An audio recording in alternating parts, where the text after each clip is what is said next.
আল্লাহ তাখাফু ওয়ালা তাহজানু ওয়াবশিরু বিল জান্নাতিল্লাতী কুনতুম তুআদুন।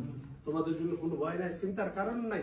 ওই সমস্ত ফেরেশতারা বলতেছে তোমরা কোনো ভয় করো না, আল্লাহ তাখাফু ওয়ালা তাহজান, চিন্তা করো না। ওয়াবশিরু, ওই জান্নাতের সুসংবাদ পেয়ে খুশি হয়ে যাও যে জান্নাতের ওয়াদা আল্লাহ তাআলা তোমাদের সাথে। সুবহানাল্লাহ।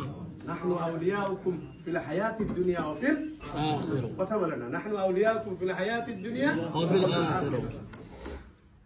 আমরা এই দুনিয়ারও তোমাদের সঙ্গী সাথী, আখিরাতেও তোমাদের কি সঙ্গী সাথী। আর কিছু দরকার আছে? স্ত্রী বলেন, সন্তান বলেন, কেউ বলেন, কেউ আপনার সাথে আমার সঙ্গী হবে না। মৃত্যুর পরে যত তাড়াতাড়ি পারে আমাকে আপনাকে কি করে দিবে? একটু পরে বন্ধু আসবে।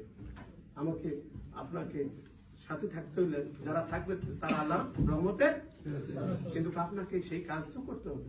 নাহনু আউলিয়াকুম ফিল হায়াতিদ দুনিয়া ওয়া ফিল আখিরাহ ওয়া লাকুম ফিহা মা তাশতাহি আনফুসুকুম ওয়া লাকুম ফিহা মা তাদাউন নুজুলাম মিন গফুরির রহিম। ওই জান্নাতে এমন কিছু রাখা হয়েছে যেটা তোমরা চাইবে সেটাও দেওয়া হবে, যেটা চাইবে না সেটাও তোমাদের সামনে উপস্থিত। সুবহানাল্লাহ। নুজুলাম মিন গফুরির রহিম, শুধুমাত্র এই দ্বীনের উপরে ইস্তেকাম রেখে রয়েছে বিধায় আল্লাহ তাআলা পক্ষ থেকে এটা নাযিল করে কি হাদিয়া। এটা কি হাদিয়া।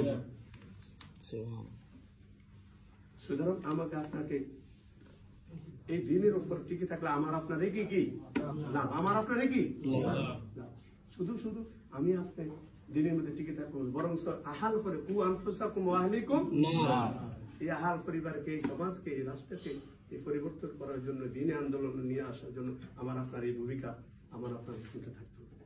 এই ভূমিকা শুধু শুধু একজন দুজন না, আপনার চিন্তা ভাবনা অনেক থাকবে। আপনার এই চিন্তা ভাবনার মধ্যে আল্লাহ তাআলা কি করবেন? বরকত দিবেন। এই চিন্তা ভাবনার মধ্যে যদি ভালো চিন্তা ভাবনা থাকে এটার মধ্যে আল্লাহ তাআলা কি করবেন? বুঝছি, অসুবিধা নেই। আপনি ছোট মানুষ বা আপনি আপনার ইয়া কম, ক্যাপাসিটি কম, কিন্তু যতটুকু ক্যাপাসিটি, এই ক্যাপাসিটির মধ্যে আপনাকে সিদ্ধান্ত নিতে হবে।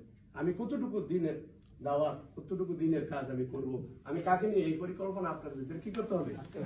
থাকতে হবে। এই পরিকল্পনা নিয়ে যদি আপনি যদি আগান, আল্লাহ তাআলা রহমত দিয়ে আপনাকে বিজয়ী, আপনাকে সাহায্য করবে এবং দুনিয়ার জীবনে আপনি শান্তি পাবেন, আখিরাতের জীবনেও ওই জান্নাত আপনার জন্য অপেক্ষা করবে। সুবহানাল্লাহ। আল্লাহ আমাদের সকলকে এই পথে, এই মতে টিকে থাকার তৌফিক দান করুন। আমিন।